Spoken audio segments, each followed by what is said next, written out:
हेडलाईनचे प्रायोजक आहेत पिंपरी चिंचवड एज्युकेशन ट्रस्टचे पिंपरी चिंचवड विद्यापीठ, पुणे।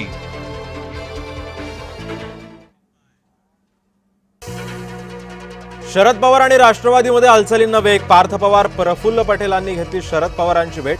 गेल्या आठवड्यामध्ये झालेल्या भेटीमध्ये राजकीय चर्चा झाल्याची माहिती। दोन्ही राष्ट्रवादीच्या विलीनीकरणाचा प्रश्नच नाही, शरद पवारांची मोठी प्रतिक्रिया। रेवतीच्या रिसेप्शनचं निमंत्रण द्यायला सुप्रिया सुळे शहांना भेटल्या, आमदार रोहित पवारांचं स्पष्टीकरण।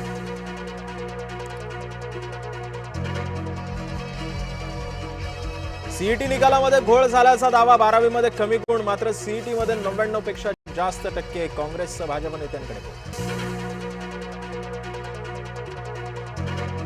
परीक्षेत घोळ झाल्याच्या आरोपांचं सीईटी कडून खंडन। 12वीचे गुण आणि टक्क्यांचा थेट संबंध लावणं चुकीचं, सीईटी कक्ष आयुक्त दिलीप सरदेसाईंचं स्पष्टीकरण।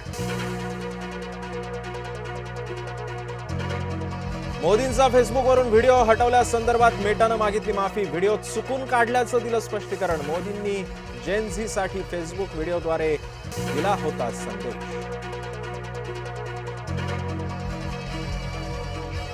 जेन झीच्या आंदोलनावरती कंगना रनौतची टीका। अभिनेत्रीकडून तरुण पिढीची गटाराशी तुलना। सीजेपीच्या व्हायरल रील्सवरती साधला निशाणा। आंदोलक विद्यार्थ्यांना तात्काळ सोडा, अन्यथा अधिक तीव्र आंदोलन करणार। सीजेपीचा केंद्र सरकारला इशारा। गुन्हेगारी पार्श्वभूमी नसलेल्या आंदोलकांना सोडा, आंदोलनकारी विद्यार्थ्यांबाबत सुप्रीम कोर्टाचे सरकारला आदेश। बिहार आणि पश्चिम बंगालमधील आंदोलकांवरील गुन्हे मागे।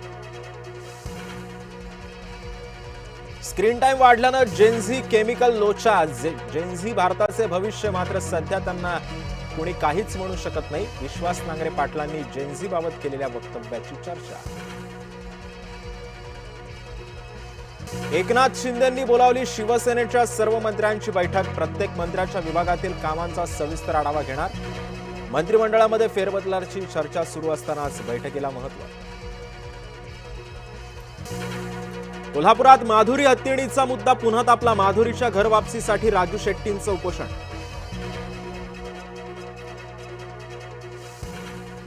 फार तर आणखी एखादी टर्म निवडणूक लढवू, गिरीश महाजनांचे राजकीय निवृत्तीचे संकेत। खडसेंच्या वयावरही अप्रत्यक्ष टीका।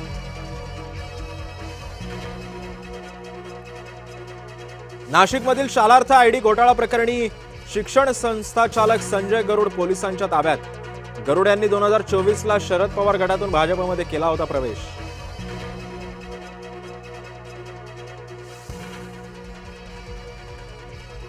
साठ वर्षांच्या नराधमानं केला 2 अल्पवयीन मुलींवरती अत्याचार। 5 आणि 10 वर्षांच्या सख्या बहिणींवरती वारंवार अत्याचार। पिंपरी चिंचवडच्या वाकडमधली संतापजनक घटना।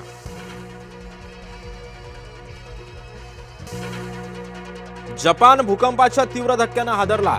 जपानच्या दक्षिण भागामध्ये 7.1 तीव्रतेचा भूकंप। 10 आणि 20च्या प्लास्टिक नोटांची फील्ड ट्रायल सुरू। आरबीआयच्या प्रस्तावाला केंद्राची मंजुरी।